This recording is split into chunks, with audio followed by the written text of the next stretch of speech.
I'm Danny Yamashiro.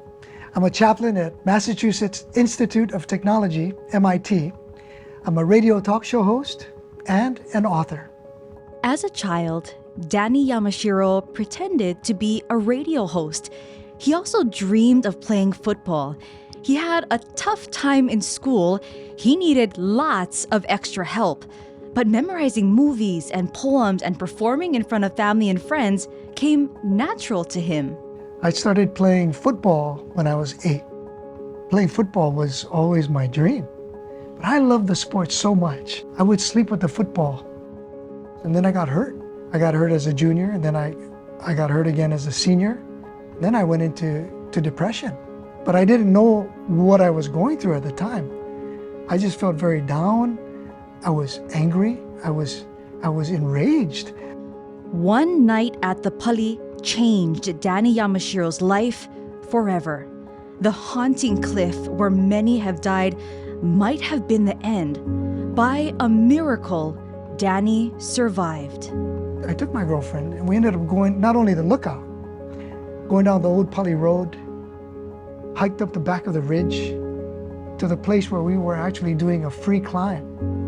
She apparently grabbed onto one of the roots or rocks that I had loosened. She fell 20 feet below me. She said, "Danny, go over the top, go get help." So in my attempt to go down and rescue her, I slipped and fell headfirst 300 feet. And on my way down, I hit my head on a rock at least once because it tore my scalp off. My skull was fractured in multiple places. My organs were smashed. My left ankle was shattered. By the time she got down to the bottom of the old Pali Road and ran up to the lookout, there was a group of young Christian missionaries, and they were singing worship songs and praying, and they heard the faint cries of this 16-year-old girl, my boyfriend, my boyfriend. They didn't panic. They laid hands on her, and they prayed for her. One of them said, "I see a vision." A giant hand caught him. In the meantime, the captain of that mission team calls the dispatch. Dispatch says, "What? He fell where? How far?" Okay. We'll send a team tomorrow to pick up his body because no one is able to survive having fallen that far. But this person refused to hang up. He said, "You have to come. You have to come. God would not have sent us up here to let him die." So when they sent the team, that's when the television cameras came. My girlfriend went and she said, "He's around here somewhere." They found where I was. And this was caught on camera. Just before they were able to reach over and grab me, I moved and fell another 100 feet. So by then I was below the lookout. And the helicopter had to come. They had to rappel, shine light to find my body. And that's where I was rescued. Danny tells us about where he landed after his first fall. The next day, the captain of the fire team went back, looked to see everything in broad daylight, and he comes back and he says to my parents, Mr. and Mrs. Yamashiro, it is impossible for your son to have landed where he landed. His body weight and momentum and the way the mountain is shaped, the only way I can describe it is like a giant hand caught him and placed him there. 70 stitches held Danny's scalp together. More than 130 stitches all over his body, shattered ankle, smashed organs, cracks in his skull. Recovery took years. He became depressed and lonely. I had to learn how to walk, talk, eat, and write. My body was so swollen that my skin was shining. My head was the size of a basketball. My eyes were closed shut. I had tubes in everywhere. I was on a breathing machine. Couldn't even breathe on my own. It took people's breath away when they saw me. Slowly I emerged out of the coma.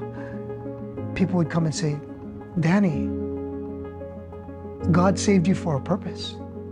God gave you another chance to live." Danny's dream of football disappeared. Doctors told him he would never play again. But other opportunities came his way. He felt a call from God. Danny became a Christian minister. He used his speaking ability and traveled around the world, encouraging people with hope from the Bible.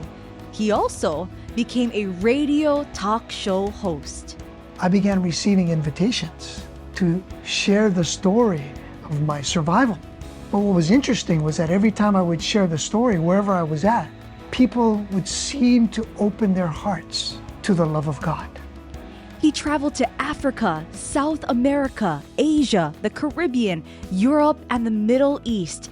He spoke in cities across the United States. He also wrote books. His dream of being on the radio came true. Danny says on his podcast in Boston, I believe every person has a special gift to offer to others in the world. Often it comes in what you enjoy doing, what you're interested in, and what you're good at. What is that to you? Develop that. It may be hidden in your heart, but pursue that. what he didn't know was that there was more work for him to do. In 2014, Danny went to Harvard, where many American presidents and world leaders have studied.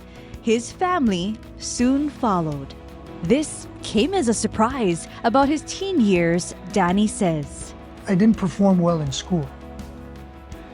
It was always a struggle, and I had a very difficult time with math. The writing part was always something I did a little bit better on. Danny also became a chaplain at Massachusetts Institute of Technology. Though he struggled with math and science, he is now serving the world's brilliant scientists and engineers. How? He does so by using his speaking abilities. Today, he hosts a radio and podcast talk show called The Good Life with Dr. Danny and is heard around the world. He also continues to write books and speaks, sharing with the world the love of God he's learned through his struggles in victory and life.